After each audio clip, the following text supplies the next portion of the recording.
nga ba yun? Hindi matutuloy yan. Hindi, coming from you talaga, Direk, seryoso. Totoo ba talaga na dapat may part 2 na hindi natuloy dahil tinanggihan? Ano talagang story dyan, Direk? Hindi naman po. Ito po ay talagang matagal na rin pinag-iisipan ang part 2. Kaya lang, maraming nangyari. Nagkapandemya, maraming nangyari na hindi lang talaga na tuloy. Hopefully, no? With God's permission, matuloy So, na hindi siya si Daniel ang finally. dahilan? Hindi naman si Daniel. Kasi hindi naman kayang hadlangan ni Daniel. ayan, Kalaking proyekto. So, kasi Catherine naman ay may sariling isip. So, pag gusto niya, gusto niya.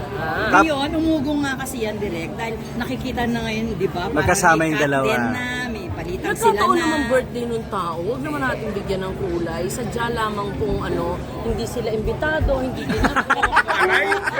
Okay, Hugo, Direk. Hindi. Alam naman namin private party lang yun. That's all right.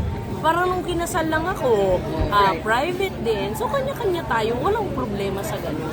Nagkataon na sila ay nagkasama. Pero ibig sabihin, Pero are you happy kung sakaling magiging sila? ano ba yun? I mean, Sila hindi, na- hindi. O kasi may balitang nililigawan na nila. May ganon.